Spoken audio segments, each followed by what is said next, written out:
calls to revive rubber industry. Unitech launches strategic plan. Catholic faithfuls remember Blessed Peter Torot. This is National EMTV News with Torot Morea. Good evening and welcome. This is Sunday's news. The Rubber Act is in dire need of being reviewed to ensure new strategies and approaches will boost the industry. Josephine Kenny, the reappointed chairlady of the board, said the rubber industry has been stagnant for a long time and seriously something needs to be done about it. The chairlady was speaking during her swearing-in ceremony recently. Chairlady Josephine Kenny says the board's main task is to push for the Rubber Act 1953 to be reviewed. She says the act is outdated and does not cater for the farmers. She said with the act being amended, the rubber industry will be omitted from the Agriculture Department to stand alone as a development authority, adding that this will boost rubber production in the country. The chairlady says the industry has remained stagnant for a long time. State-owned rubber factories throughout the country have shut down, with only private factories operating in Doha and Western Province, and rubber prices have lowered in the country and globally. The chairlady says there is a need for factories to reopen and add value to the rubber industry.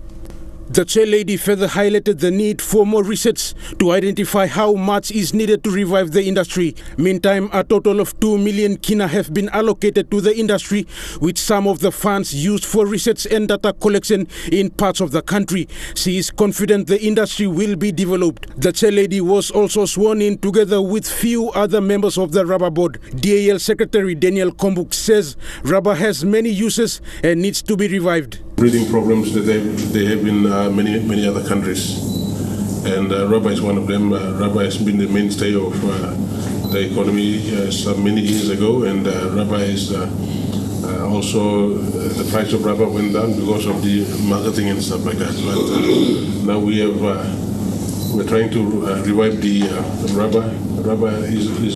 Rayon Lakingu, National EMTV News. Highly classified investigation on fake visas threatening national security is currently being investigated by selected officers of the Immigration Special Investigations Team. Immigration and Border Security Minister Wesley Nukunj sanctioned this as the most important investigation ever undertaken in the record of PNG immigration. Nukunj reiterated that this internal investigation, its implementation of the recommendations, will take precedence over any other investigation and operation. Past records have shown officers have abused foreigners and interfered with witnesses. This was evident in the case, or the recent case, of an officer mobilizing policemen and assaulting foreigners at night for reporting him on corrupt activities. ICA management will be summoned to show cause on the utility of this operation. The Papua New Guinea University of Technology has a vision to grow world-class technocrats by 2024 and beyond. Vice-Chancellor Dr. Ora Renagi says it's a process that has already begun with the accreditation of engineering programs. The institution officially launched their strategic plan 2020 to 2024 recently. The PNG University of Technology's vision to produce world-class technocrats by 2024 and beyond hangs on the institution's role as a knowledge hub of science and technology, a role that Vice-Chancellor Dr. Ora Renagi says must be embraced by staff and students. On Thursday, the institution launched the Strategic Plan 2020 to 2024, witnessed by the management, staff, council members and guests. We want to establish a university that will graduate world-class technocrats and take pride in that. We have seen already the efforts that we are making to accredit our engineering programs and science programs and all the other programs in the university. Unitech's Pro-Chancellor Sam Coim, who was present at the launching, challenged the management to religiously follow through with the plan and also be open-minded during the implementation. And how you religiously implement it will be something that the council will all be accountable to. So this is where we meet from the council perspective and from management. You do the operational aspect and we come from the policy perspective. We meet halfway through in how we implement this. In March this year, Unitech's engineering programs were given provisional accreditation by Engineers Australia. This means recognition and exposure for engineering graduates to other countries.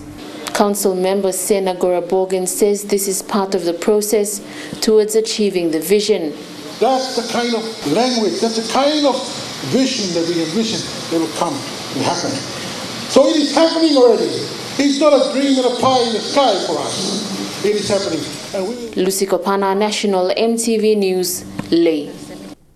Basic health services will now be delivered out of Witipe Health Centre, reducing travel time for people in the Sepik Plains. Located in the East Yangoru LLG, the Witipe Subclinic was officially opened by Yangoru Sausia MP Richard Maru at a cost of 700,000 kina. The clinic consists of 2 general wards for admission and observation, a maternity ward and an outpatient ward, including 2 staff houses. An ambulance donated by National Fisheries Authority was also presented to the clinic, which will serve locals from as far as Kamajan, Kumbia, Koro and Witipe 1 and 2 villages.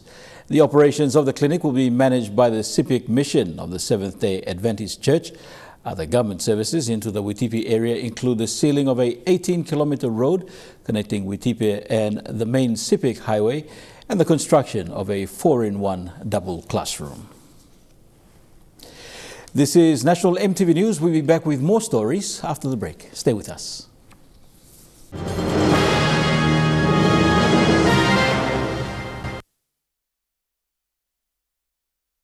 Welcome back.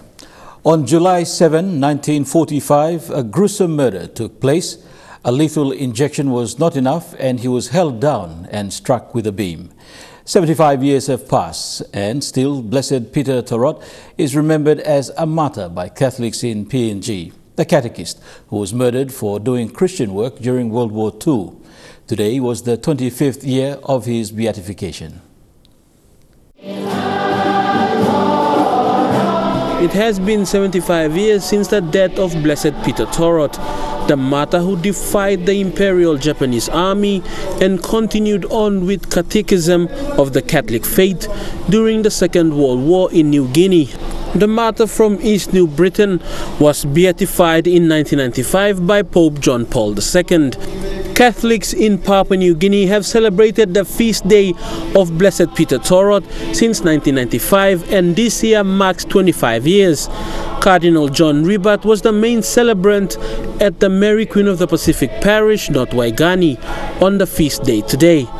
Peter Torot was a catechist, a lay person who was teaching the sacraments of the Catholic Church in harsh conditions, and he has been an influence for some of today's catechists. Blessed Peter Torot as our role model. He was courageous, he was brave, he stood for justice and what was right in the ministry of the Church and to uphold the truth. His strong belief in marriage as a sacred sacrament is also inspiring for fellow catechists. Blessed Peter Torot stood firm and he fought for marriage, and that is how he lost his life, and I was strengthened today to step up on that and do more for the married couples. Yes. Cardinal John Ribat said the martyr, Blessed Peter Torot, encourages the Catholic faithful to follow the values of the Church. If we see in Blessed Peter Torot, he made a big sacrifice. And at that time when he made the sacrifice, it was not a peaceful time, it was a difficult time during the war. And he has to make decisions in his life, decisions for himself, and there were threats on him to die. The Japanese stops him from doing his work. But he has to make decisions in relation to that also, in relation to his families, the community that he was with, he comes from, and also his faith. 25 years since Peter Torot's beatification, the next step now is to have him canonized, which is the next step for sainthood in the Catholic faith. 25 years we have been celebrating him as a blessed, and today, the 25th year, and we pray also that the process of canonization may see him become a saint, and one day we will say that he is Saint Peter Torot now for our nation. And so that's the greatest thing, joyful moment for us at this time. Fidelis Sukina, National EMTV News. Land mediators and village court magistrates in Jiwaka province are calling on the national government to recognize their efforts and provide allowances. A long-time serving land mediator, Kepe Koni, says this will attract the younger generations to take up land mediation in the district. They are also faced with struggles of walking long distances to mediate land disputes, which is risky. They requested the Jiwaka provincial government to buy them a vehicle to help them in their work. For the first time in history, the Jiwaka provincial government presented them new uniforms. 12 families in the Baimuru village in Yangoru Sausia district of East Sepik will pioneer the district's housing scheme project because they have met the requirements.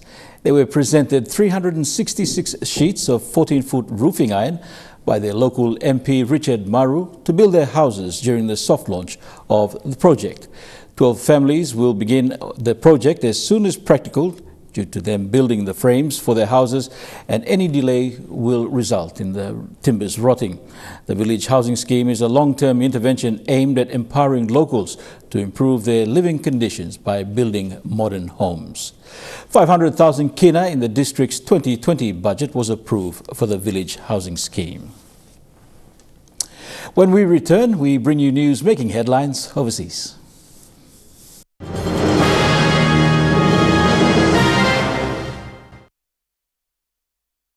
Turning overseas, a shadow network of armed extremists in the United States known as Boogaloo has been accused of murder and other violent crimes. Facebook has just banned hundreds of accounts linked to the group tied to the murder of a slain officer who was on patrol during George Floyd's protest.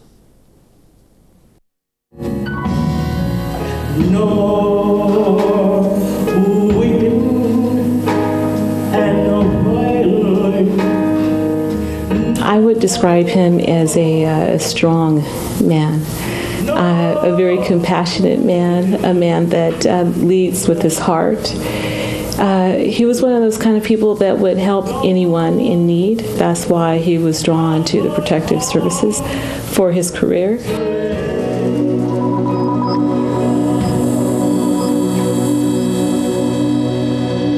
It was the 29th of May and there was chaos in this city. The protests were everywhere and the police were really stretched. Pat Underwood and a fellow officer were sent to this building here to guard it against those protesters. However, that's when the assailant struck. He was killed and his fellow officer was badly injured.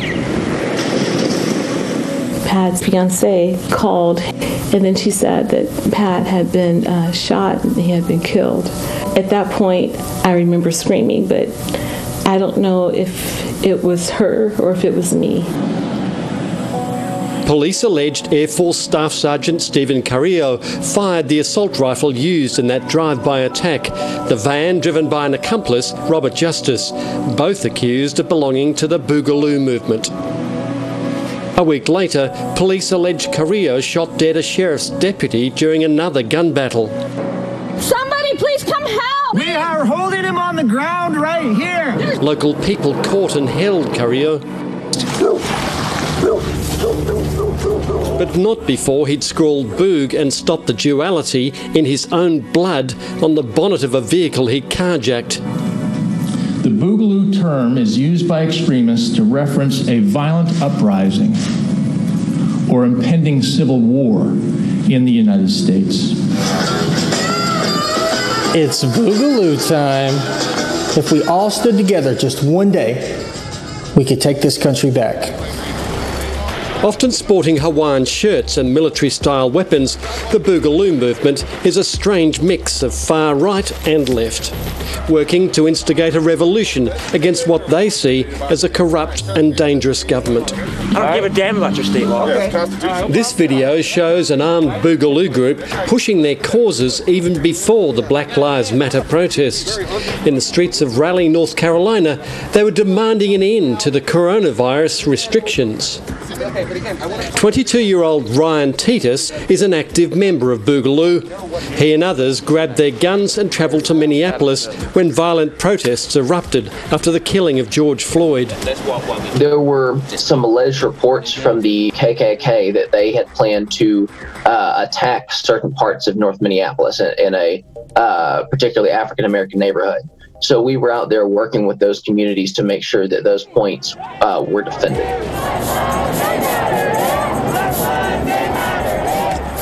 Law enforcement officials say Boogaloo members have used the ongoing protests to encourage an uprising. Ryan Tita describes himself as a left-leaning anarchist and told me Boogaloo adherents like him come from across the political spectrum. We want the government to be less involved in people's lives because people are always going to be able to know better for themselves what they need than the government would. Tell me about Stephen Carrillo. He's been accused of killing 2 law enforcement officers and he's used the Boogaloo name. Is he a member? Yeah, so I do not know Steve personally, but it looks like he was. Clearly, it's not something I would have done, obviously. But I can understand how someone could logically come to that conclusion. 3 men accused of Boogaloo ties have been charged with planning to use protests in Las Vegas to launch attacks on police using guns and firebombs. Yeah, so it's kind of a contemporary rebranding of the militia movement that's been around in America for a while. It's definitely not an organization of any kind. It is a bunch of heavily armed, angry people, though, online whipping each other up and with these memes and stuff like that. So that part's concerning. Tucked away in hidden chat rooms, it's hard to know what's just talk and what could be deadly action. For Pat Underwood's family, the cost is tragically clear. His life, well, his death has affected so many people. And an organisation, it appears, a shadowy organisation that most of us had never heard of before, behind this. You know, I would prefer not to even speak the name because I don't want to give them any type of relevance. People that work in the shadows to create chaos need to remain in the shadows and let God deal with them. Hong Kong's new security law has angered many foreign governments by curbing freedom in the city. Hong Kong-based Australians weighing in on the ongoing discussion on what is best for Hong Kong. That's why we couldn't walk around in Hong Kong. And I remember I was really in a hotel and we watched television, that significant moment of 12 o'clock. Helen Shemho was there the day Hong Kong was handed back to China after more than a century of British rule. Today is cause for celebration, not sorrow. It was very significant in my mind, in my lifetime. It is a part of my life story, actually. The former New South Wales parliamentarian was born in Hong Kong and emigrated to Australia in the 1960s, but she returned frequently to visit family and friends. I knew at that time very little about China, so I'm very suspicious about China. I think many Hong Kong people are very suspicious because they don't want their life change. Maybe there's some personality change.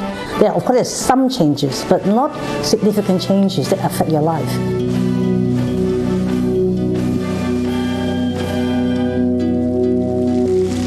Tina Leung grew up in Wollongong, south of Sydney.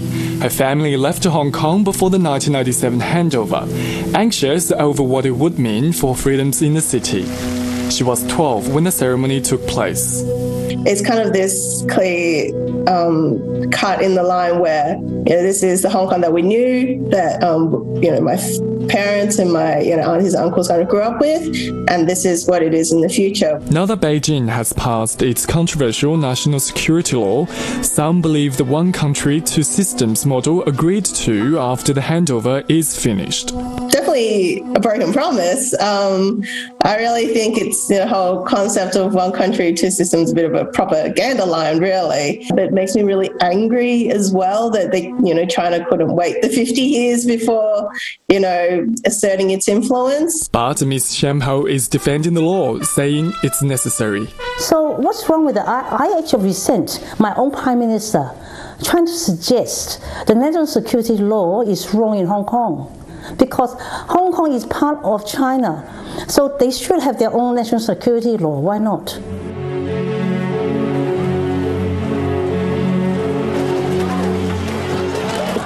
Others insist that the steady erosion of basic freedoms in Hong Kong is a sign of things to come.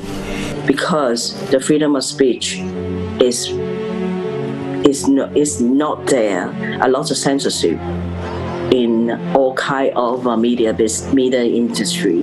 It does kind of bring this sadness, I guess, to it, because it's really quite inevitable what the future is, but it gets a little bit more truer with the recent protests and stuff. And you can see the young people in Hong Kong, especially young people, targeted by the government, targeted by the Hong Kong police.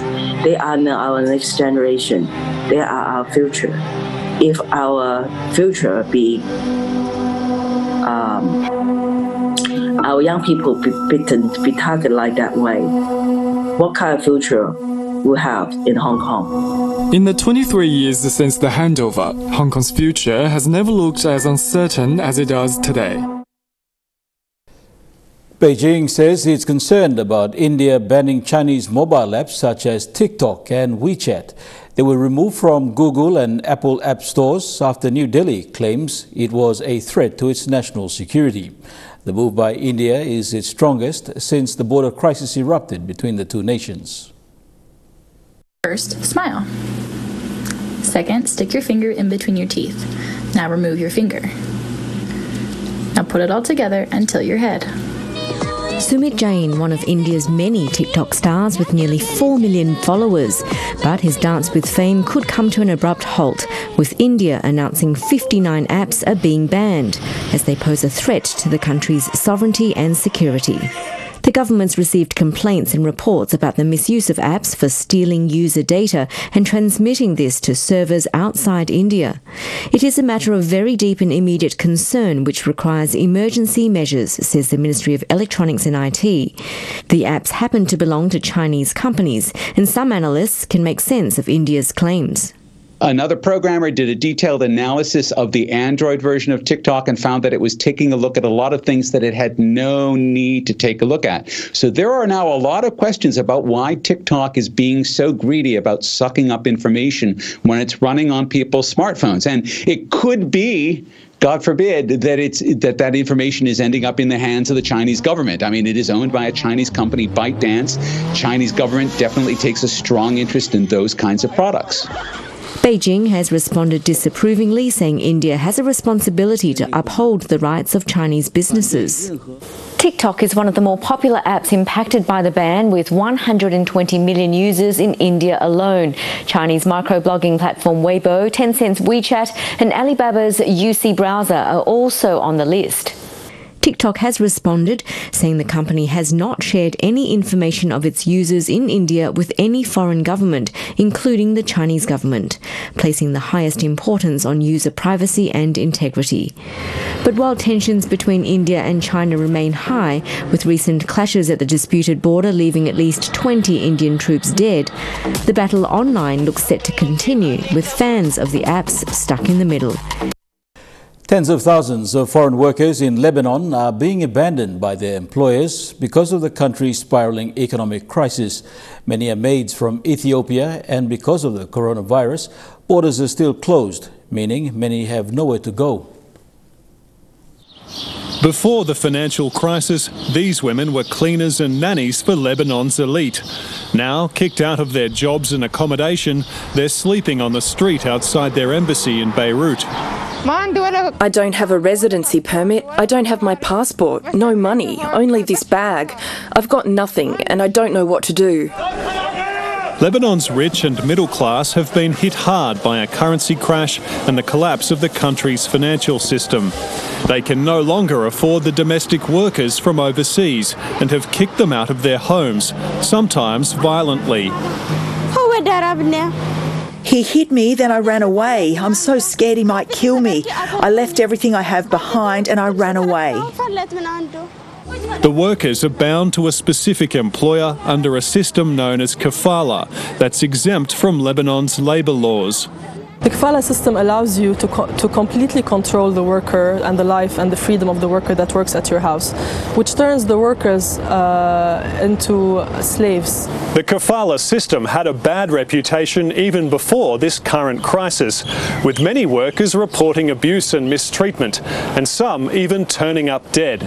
Now, these workers who've been dumped can't even leave the country. The airport is closed because of the coronavirus. The financial meltdown has sent the price of food and other essential items soaring, sparking violent protests. Many Lebanese are struggling, as well as 1.5 million refugees from neighbouring Syria. But the crisis has exposed the cruel reality behind the lavish lifestyles of many Lebanese, and these workers are the first casualties of the crash. Trukai Sports is next. Details with Kila Wani at the sports desk. Thank you, Taraho. In the Intercity Cup competition, Guria beat Eagles and Dabaris beat Gulf Iso. Join me for the details in Trukai Sports.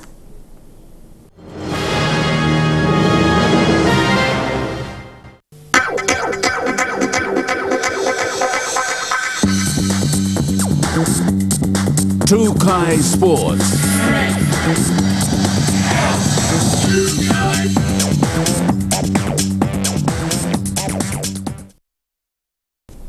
Welcome to Trukai Sports. The Egmak Gurias yesterday put on a dominant performance against the Mount Hagen Eagles. The opening match of the doubleheader in Port Moresby saw the Gurias rumble through, sweeping the Eagles' defense.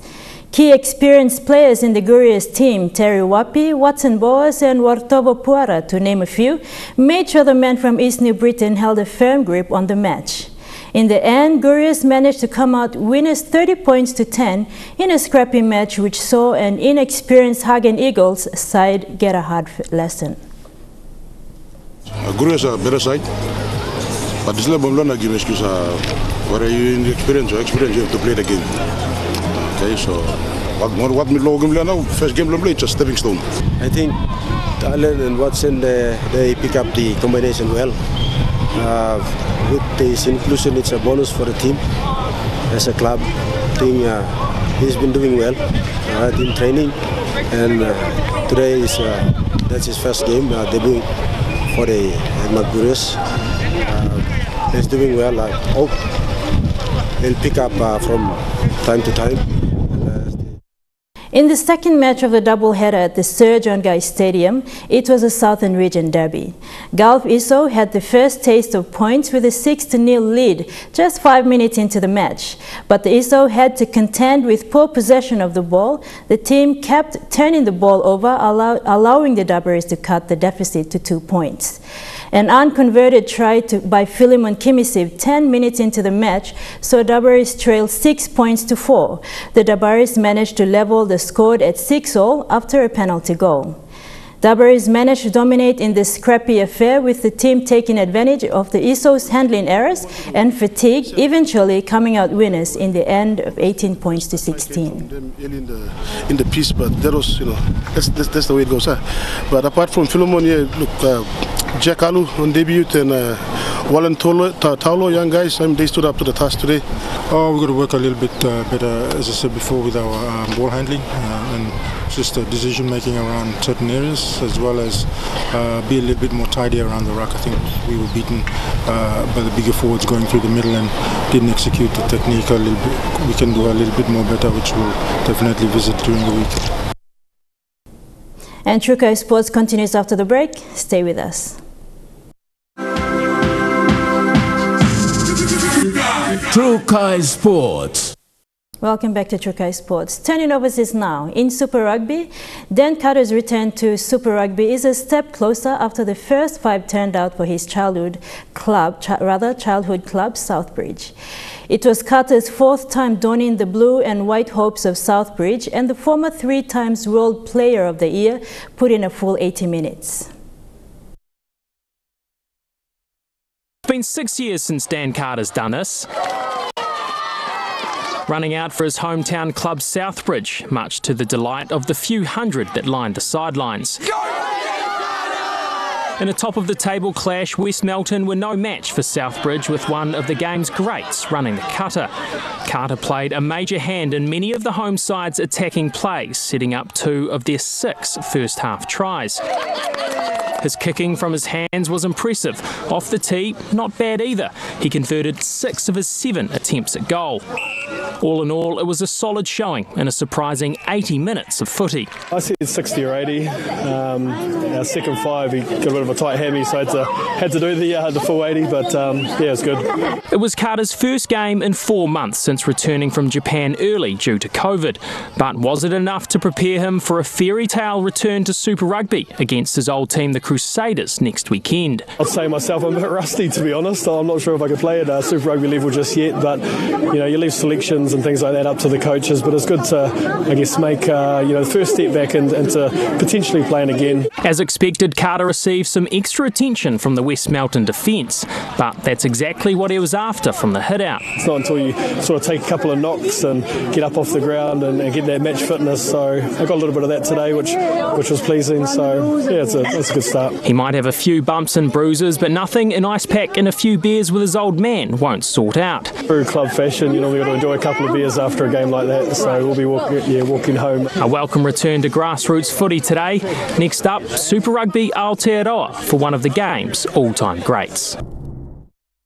Trukai Sports ends there. Taraho will be back with the weather forecast for the next 24 hours. Good night. Trukai Sports.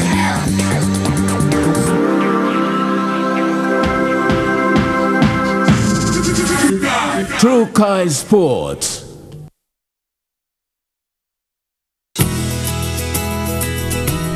This weather update is proudly brought to you by MoniPlus, with you always.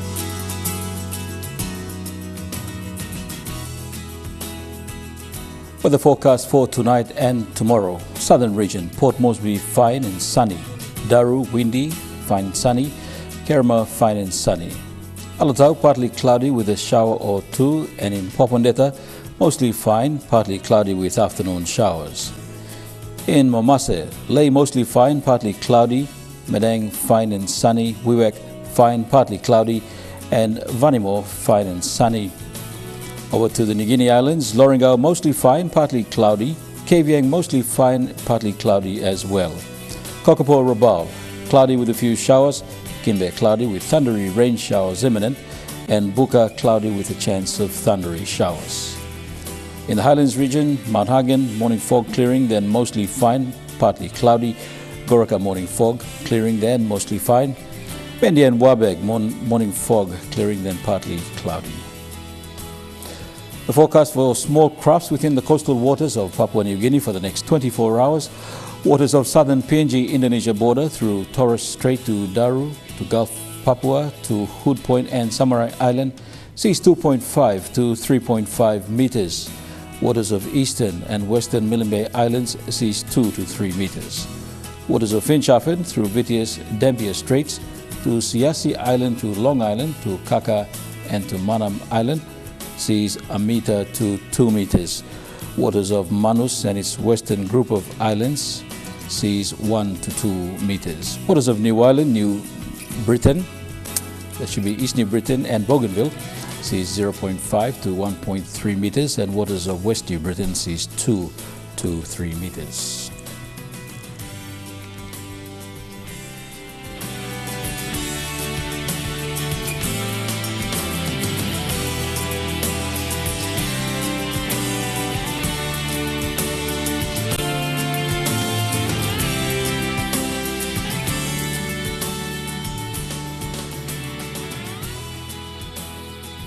And the ocean forecast for PNG areas: Coral Sea, rough with southeast winds at 25 to 33 knots. Solomon Seas, moderate to rough with southeast winds at 20 to 33 knots. The Bismarck Seas, moderate to rough with east to southeasterlies at 20 to 33 knots. And the Pacific Ocean sees slight with southeast winds at 10 to 15 knots.